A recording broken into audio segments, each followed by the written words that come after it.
Hello everyone, कैसे हैं आप लोग।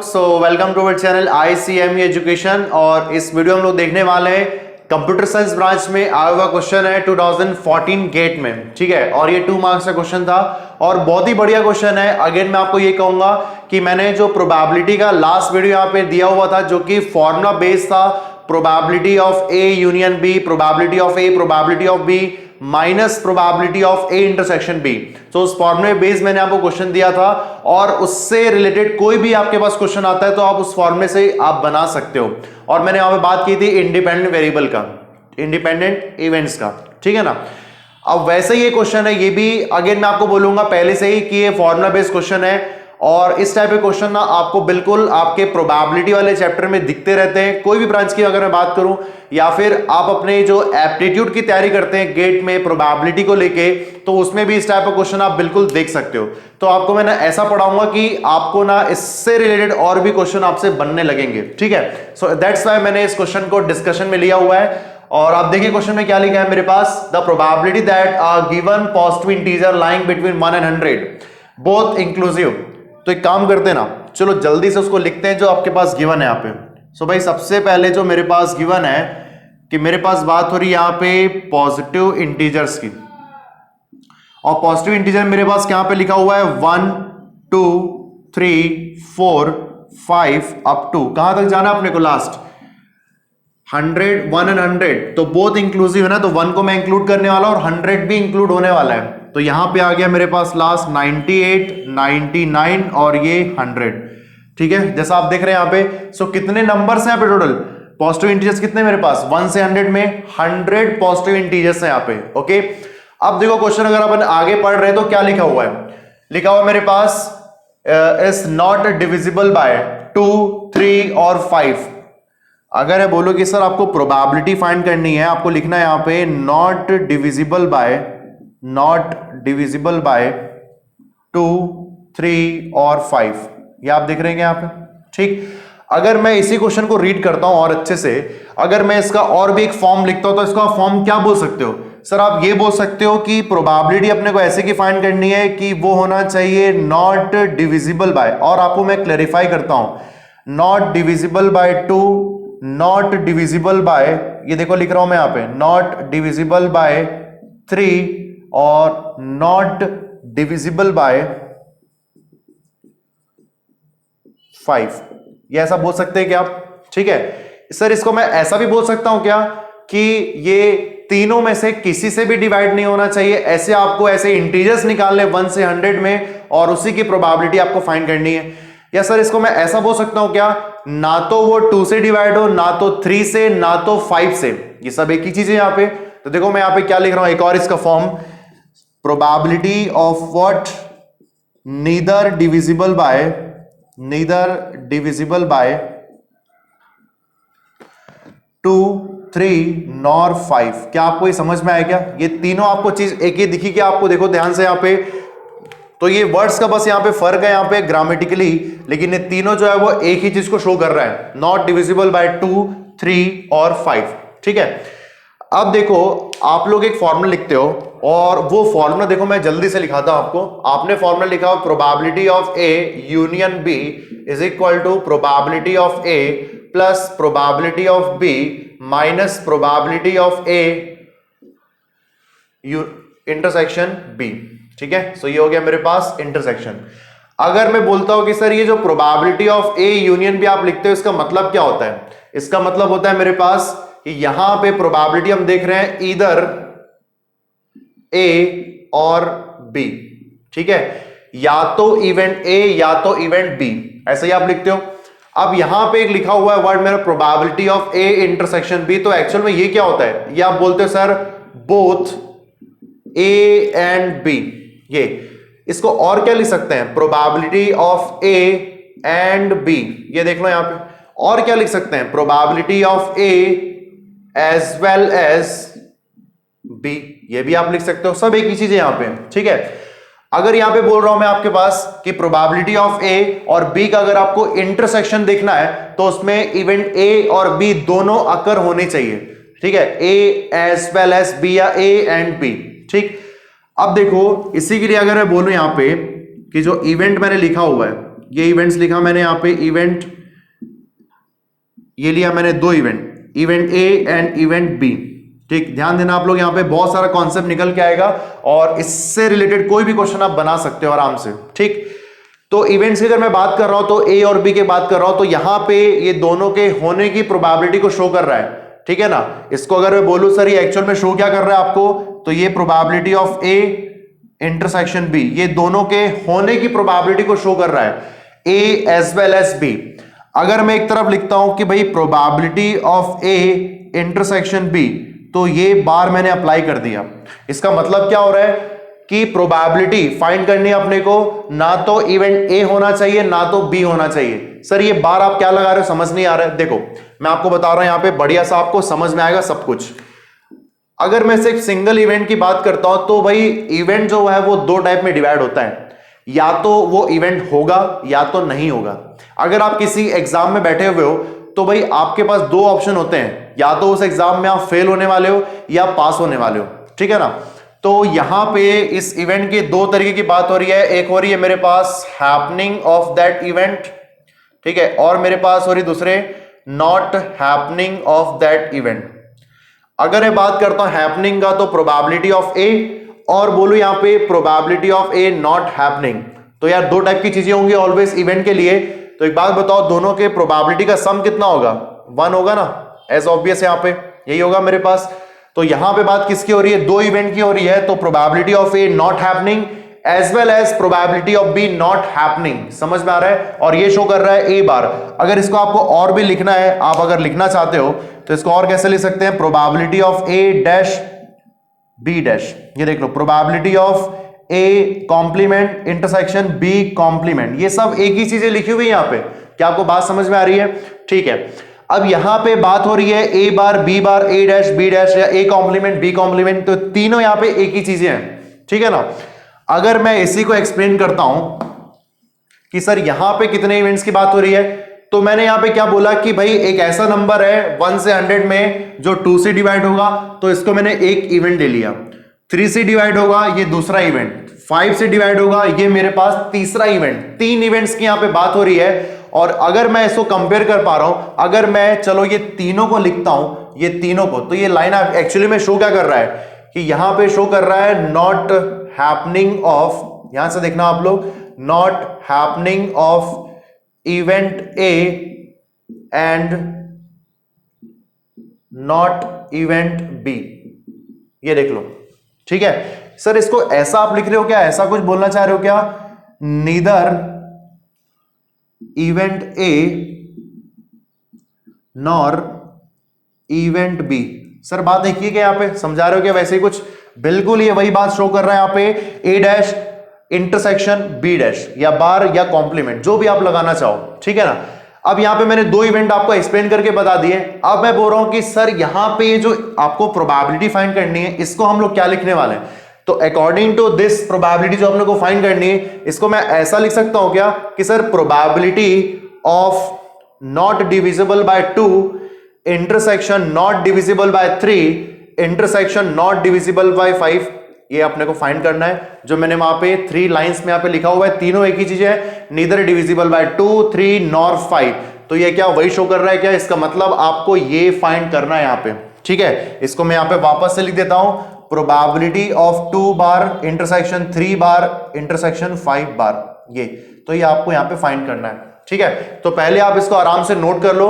अगर मैं यहां पे बात करूंगा सेट थ्योरी का, ठीक है, तो सेट थ्योरी के अकॉर्डिंग आप लोग अपने 11th क्लास में पढ़े होंगे, आपको याद होगा, आप अपने 11th क्लास में पढ़े होंगे, ध्यान से देखना यहां पे सेट थ्योरी के बारे में। ठीक है, और अगर मैं बोलूं set theory for Boolean law,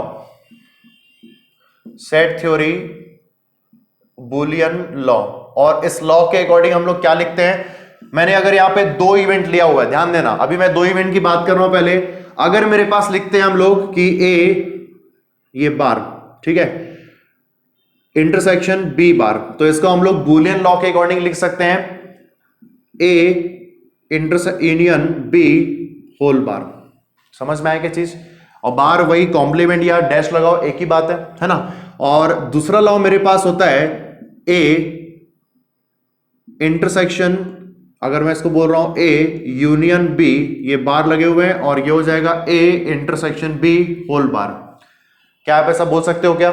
ठीक। और अपने को जो क्वेश्चन के अकॉर्डिंग अपने को फाइंड क्या करना है, 2 इंटरसेक्शन 3 इंटरसेक्शन 5 और तीनों में बार लगे हुए हैं, तो इसका मतलब ये 2 इवेंट्स की बात हो रही है। अगर मैं बोलूं कि यहां पे मेरे पास 3 इवेंट्स हैं, ये अभी बात हुई है मेरे पास 2 इवेंट्स के लिए, अगर मैं इसी को 3 इवेंट्स लिखता हूं तो ये हो जाएगा मेरे पास A bar intersection B bar intersection C bar. इसको हम लिख सकते हैं A union B union C whole bar, या फिर दूसरा हम लिख सकते हैं यहां पे A bar union B bar union C bar, तो ये हो गया मेरे पास A intersection B intersection C whole bar. क्या आपको समझ में आ रही है? और ये कितने इवेंट्स की बात हो रही है? सर यहां पे ना आप 3 इवेंट्स की बात कर रहे हो, और अपने को क्वेश्चन में जो है वो 3 इवेंट्स की ही बात करनी है, 2, 3 और 5 के लिए। समझ में आ रही है? इसको मैंने 3 इवेंट्स यहां पे लिया हुआ है। तो यहां पे आपको दिख रहा है कि बुलियन लॉ जो है ये हम लोग अपने 11th क्लास में सेट थ्योरी में पढ़ते हैं। आपको कुछ कुछ याद आ रहा होगा, आप याद कर रहे होंगे तो। और मैं दूसरा आपको बोलूं कि अगर मैं इलेक्ट्रिकल, इलेक्ट्रॉनिक्स और इंस्ट्रूमेंटेशन वालों की बात करूं तो उन लोग का एक सब्जेक्ट होता है, प्यारा सब्जेक्ट होता है डिजिटल इलेक्ट्रॉनिक्स। और डिजिटल इलेक्ट्रॉनिक्स का जो फर्स्ट चैप्टर होता है उसमें हम लोग पढ़ते हैं बुलियन लॉ फॉर क्या, बाइनरी ऑपरेशंस, ठीक है ना। तो उसमें हम लोग पढ़ते हैं बुलियन लॉ, और बुलियन लॉ के अकॉर्डिंग उसको भी कुछ इस तरीके से ही लिखते हैं। कुछ कुछ याद आ रहा होगा अगर इलेक्ट्रॉनिक्स, इलेक्ट्रिकल और इंस्ट्रूमेंटेशन वाला अगर मेरा वीडियो देख रहे होंगे तो, ठीक है। तो यहां पे देखो, तो यहां मैंने सेट थ्योरी बुलियन लॉ की बात की हुई है। अब मेरे को इसको फाइंड करना है, ठीक। तो इसके अकॉर्डिंग मैं इसे क्या लिख सकता हूं, देखते हैं इसको। आप इसको आराम से नोट कर लो, फिर हम लोग आगे बढ़ते हैं। ओके, ठीक है। सो कंटिन्यू करते हैं डिस्कशन हम लोग यहाँ पे। और जैसा आपको दिख रहा है कि जो अपने को फाइंड करना है, सबसे पहले मैं उसे नोट कर रहा हूं यहाँ पे। सो अपने को यहाँ पे फाइंड करना है कि प्रोबेबिलिटी, क्या probability of what, 2 bar intersection 3 bar intersection 5 बार, ये अपने को फाइंड करना है। और अकॉर्डिंग टू बुलियन लॉ अपन लिख सकते हैं इसको, कौन सा यूज करूं मैं, कौन सा पार्ट? सर ये फर्स्ट पार्ट 3 इवेंट्स के लिए। तो भाई ये 2 events 3 events n number of events के लिए आप इसको अप्लाई कर सकते हो। जहां पे बात हो रही है n नंबर ऑफ इवेंट्स की, 4, 5, 6 जो भी है। लेकिन अपने को जो सिलेबस में पढ़ना है वो मैक्सिमम 3 इवेंट्स तक की बात होती है किसी भी क्वेश्चन पे, ठीक है। सो यहाँ पे देखो, अगर मैं इसको लिखना चाहूं तो मैं क्या लिख सकता हूं, देखो ध्यान से यहाँ पे। सो मैं इसको लिख सकता हूं ये, सो 2 यूनियन 3 यूनियन 5, ये देख लो। और ये हो गया मेरे पास प्रोबेबिलिटी और ये होल बार, ठीक। अभी मैंने आपको बताया था कि 2 टाइप की चीजें होती हैं sir, probability of A plus probability of A bar is equal to 1, total probability. तो यहां पे ए और ए बार, तो यहां पे क्या बात हो रही है, यहां पे बात कैसी हो रही है, यहां पे बात हो रही है मेरे पास probability of 2 union 3 union 5 plus probability of 2 union 3 union 5 whole bar is equal to 1, यही बात हो रही है मेरे पास। तो मैं इस वाले पार्ट को क्या लिख सकता हूं सर, मैं ऐसा लिख सकता हूं 1 minus probability of 2 union 3 union 5, ये देख लो यहां पे, ठीक। तो ये हो जाएगा मेरे पास बार यहां से रिमूव। क्या आपको बात समझ में आ रही है? ठीक। अब मैं आपको फिर से बता रहा हूं सर, वो फॉर्मूला याद है अपने को, कौन सा फॉर्मूला सर बताइए तो। भाई फॉर्मूला मेरे पास होता है probability of A union B is equal to probability of A plus probability of B minus probability of A intersection B. ये कितने 2 इवेंट्स के लिए लिख रहा हूं मैं। अगर मैं सर इसी को लिखता हूं 3 इवेंट्स के लिए, A union B union C, तो आप लिखेंगे यहां पे sir probability of A plus probability of B plus probability of C minus probability of A intersection B minus probability of A intersection C minus probability of B intersection C और plus probability of A intersection B intersection C. क्या आपको समझ में आ रही चीज? तो ये 2 फॉर्मूले बिल्कुल आपको याद रहने चाहिए, ये 2 इवेंट्स के लिए और मैंने 3 इवेंट्स दोनों के लिख दिए यहां पे, ये आपको दिख रहा है। तो इसके अकॉर्डिंग, ये सेकंड नंबर फॉर्मूले के अकॉर्डिंग इसको मैं क्या लिख सकता हूं सर, इसको मैं ऐसा लिख सकता हूं क्या, ये देख लो यहां पे। तो ये हो गया मेरे पास 1 माइनस, ये देख लो 1 माइनस ब्रैकेट में यहां पे प्रोबेबिलिटी ऑफ 2 ये plus probability of 3 plus probability of 5 A B C, ये माइनस प्रोबेबिलिटी ऑफ, यहां पे हो गया मेरे पास 2 intersection 3 minus probability of 3 intersection 5 और माइनस प्रोबेबिलिटी ऑफ 2 इंटरसेक्शन 5 और plus probability of 2 intersection 3 intersection 5। ये आपको समझ में आ रहा है क्या? तो यहां से अपने को प्रोबेबिलिटी मिल जाएगी, बस इसको आपको कैलकुलेट करना है। बड़ा इजी सा चीज है ये, ठीक है। सो देखो आपको मैं कैलकुलेट करके यहां पे बताने वाला हूं, ठीक।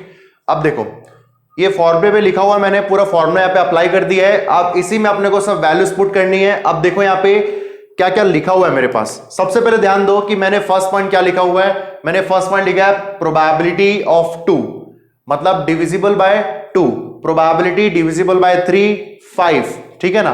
पहले इसको हम लोग देख लेते हैं। एक बात बताओ कि अपने को प्रोबेबिलिटी फाइंड करनी है जो कि डिविजिबल होना चाहिए 2 से। तो आप क्या करते हो, आप जनरली क्या करते हो कि भाई 2 से डिवाइड होता कौन है? सर 2 से इवन नंबर्स यहां पे डिवाइड होते हैं। और आप देखोगे इसकी 1 से लेके 100 के बीच में कितने इवन नंबर्स होंगे? सर कौन कौन होगा? सबसे पहले 2 4 6 8 10 12 14 अप टू 98 एंड 100, यही होगा। सो 1 से लेके 100 के बीच में कितने ऐसे नंबर्स होंगे 2 से डिवाइड होंगे? सर 50 नंबर्स ऐसे होंगे। सर आपने कैसे निकाला? भाई 1 से लेके 100 में जितने नंबर ऑड होंगे उतने इवन भी होंगे ना। तो 100 में 50 अगर ऑड है तो 50 इवन हो गए यहां पे। इसका मतलब है कि यहां पे अगर मैं बोलूं कि भाई प्रोबेबिलिटी ऑफ 2 आप फाइंड कर रहे हो तो कुछ भी नहीं है। आप क्या करो, यहां पे जो भी मेरे पास नंबर होता है, ध्यान देना आप लोग क्या लिख रहा हूं मैं, कितने नंबर्स है मेरे पास? टोटल 100 नंबर्स हैं। और डिजायरेबल केस क्या है मेरे पास? कि डिजायरेबल केस ये है कि इवेंट जो होंगे वो 2 से डिवाइड होंगे। और ऐसे कितने नंबर्स हैं? ऐसे मेरे पास 50 नंबर्स हैं। ये देख लो। सर और दिक्कत हो रही है क्या आपने को? बताओ तो मुझे। कोई दिक्कत नहीं ना, आपको बता रहा हूं। देखो कुछ नहीं है, आप क्या करो, जितने भी नंबर्स गिवन है ना उसको क्या करो 100 से डिवाइड कर दो। 100 को 2 से डिवाइड कर दो। अब जितने से डिवाइड होगा कितना आएगा यहाँ पे? 50। तो 50 अपना डिजायरेबल केस, ये देखो, ठीक है। अगर मैं बोल रहा हूं यहाँ पे कि सर 3 से डिवाइड होने के लिए क्या इंपॉर्टेंट है, ये देखो यहाँ पे 3 से डिवाइड होने के लिए तो आप क्या लिखने वाले हो? सर पता नहीं, अभी मैं आपको बता रहा हूं। देखना यहाँ पे 3 से डिवाइड होने के लिए क्या करना पड़ेगा आपको? कुछ नहीं है, जितने नंबर्स हैं मेरे पास, कितने नंबर्स हैं? 100। अगर यहाँ पे 200 होते ना तो 200 में करता, और 100 डिवाइड बाई 3 से डिवाइड होने वाले। सो डिवाइड होगा तो कितना आएगा सर? 33.33 आएगा। सर ये तो हम लोग फंस गए ना। नंबर ऑफ ऐसे नंबर्स फाइंड करने हैं 1 से लेके 100 तक जो 3 से डिवाइड होंगे। लेकिन ये कोई भी अगर किसी भी नंबर्स की बात करते हैं, नंबर ऑफ यहां पे बात करते हैं ऐसे कितने नंबर्स है, तो वो ऑलवेज इंटीजर्स में होता है। लेकिन ये तो फ्रैक्शन में भी आ रहा है। तो यहां पे जो भी इंटीजर वाला पार्ट रहेगा ना उसी को आपको लेना है, कुछ नहीं है, तरीका बता रहा हूं आपको। तो यहां पे कितना आएगा मेरे पास? यहां पे मेरे पास आ गया 33 डिवाइड बाई 100। ये देख लो, समझ में आ रही है चीज? आगे बढ़े हम लोग। देखो अगर मैं आगे बढ़ रहा हूं तो मुझे और दिख रहा है सर प्रोबेबिलिटी फाइंड करनी है। किसके लिए? प्रोबेबिलिटी ऑफ 5, ये मतलब डिविजिबल बाय 5। सर 5 से डिवाइड कौन कौन होगा? सर 5 से डिवाइड होने वाले ऐसे कौन से नंबर्स होते हैं? कुछ नहीं है, ये देख लो 100 डिवाइड बाई 5 कर दो। जितने नंबर्स है जिससे आपको डिवाइड करना है, जैसे आप डिवाइड करोगे तो कितना मिलेगा आपको? सर 20। तो 20 ऐसे नंबर्स होंगे 1 से लेके 100 के बीच में जो 5 से डिवाइड होने वाले हैं। इसका मतलब ये हो गया मेरे पास 20 डिवाइड बाई 100। क्या आपको समझ में आ रहा है क्या? ठीक है, चलो अब यहां पे पुट करना हम लोग स्टार्ट करते हैं, फिर आगे देखेंगे। अगर मैं इसको पुट कर रहा हूं तो मुझे सबसे पहले मिल रहा है 1 माइनस यहां पे ये मुझे मिल रहा है 50 डिवाइड बाई 100 प्लस 3 से डिवाइड होने वाले 33 डिवाइड बाई 100 प्लस 5 से डिवाइड होने वाले 20 डिवाइड बाई 100। ये probability minus probability of divisible by 2 and 3। मतलब क्या सर की जो प्रोबेबिलिटी हम फाइंड कर रहे हैं वो नंबर जो है वो 2 एज वेल एज 3 से डिवाइड होनी चाहिए। इसका मतलब है, ध्यान देना यहाँ पे क्या लिख रहा हूं मैं, ये हो गया 100 मेरे पास, और डिवाइड किससे होना चाहिए? सर 2 से होना चाहिए और 3 दोनों से होना चाहिए। तो डिवाइड कर दो 2 और 3 से। तो एक्चुअली में क्या हुआ, ये 100 डिवाइड बाई 6, और 100 को 6 से डिवाइड करोगे तो मिलेगा आपको यहाँ पे 16.67 के आसपास। और आपको कौन सा पार्ट लेना है? सर आपको इंटीजर ही तो लेना है, बस कुछ नहीं है। इसका मतलब 16 ऐसे नंबर्स होंगे 1 से लेके 100 के बीच में जो डिजायरेबल केस है, जो कि आपका डिवाइड होगा यहाँ पे 6 से। इसका मतलब 16 डिवाइड बाई 100, ठीक है। फिर माइनस 3 एंड 5। अगर मैं बात करूं यहाँ पे 3 और 5 के लिए तो भाई फिर से वही ले लेते हैं यहाँ पे, ये देखो ध्यान से यहाँ पे, तो ये हो गया 100 डिवाइड बाई 3 और 5, ठीक है, 3 से भी डिवाइड हो एंड 5 से भी, तो भाई इसको क्या ले सकते हैं हम लोग, इसको हम ले सकते हैं 100 डिवाइड बाई 15, और 100 को अगर 15 से आप डिवाइड करोगे तो कितना आएगा, ये आएगा मेरे पास 6.66 के आसपास कुछ, और अपने को कौन सा पार्ट लेना है, इंटीजर वाला पार्ट, इसका मतलब ये आ गया 6 डिवाइड बाई 100 माइनस, चलो इसको बताओ जल्दी से, 2 एंड 5, देखो आपको करके बता रहा हूं, तो 100 डिवाइड बाई 2 और 5 ये, सो 2 और 5 मिलके क्या बनेंगे, ये बनेंगे 10, और ये हो गया मेरे पास 10, तो ये हो गया 10 divide by 100 plus 2 as well as 3 as well as 5, मतलब क्या, तीनों से डिवाइड, ऐसे कौन से नंबर्स होंगे तो तीनों से डिवाइड कर दो, 2 इंटू 3 इंटू 5, तो कितना मिलेगा आपको सर, 100 डिवाइड पे आपको 30 मिलेगा, और इसका आप सॉल्व करोगे तो आपको मिलेगा 3.33, और आपको कौन सा पार्ट लेना है सर, आपको इंटीजर ही तो लेना है बस, इसका मतलब यहां पे आ गया 3 डिवाइड बाई 100, क्या आपको ये बात समझ में आया क्या, अब इसको आपको सॉल्व करना है, हो गया आपका आंसर बस, तो प्रोबेबिलिटी बस आने वाली है कि जो ना तो 2 से, ना तो 3 से, ना तो 5 से डिवाइड होना है, और ये आ गया आंसर मेरे पास 1 माइनस, इसको आप लोग सॉल्व कर लो रफ एंड से, और आपको यहां पे मिलेगा 74 बाई 100, मैंने इसको याद रखा हुआ है ना, मुझे याद हो गया सब वैल्यूज यहां पे, तो ये हो गया मेरे पास 26 बाई 100, और आगे answer 0.26, fill in the blank question था, और ये मेरे पास का फाइनल आंसर 0.26।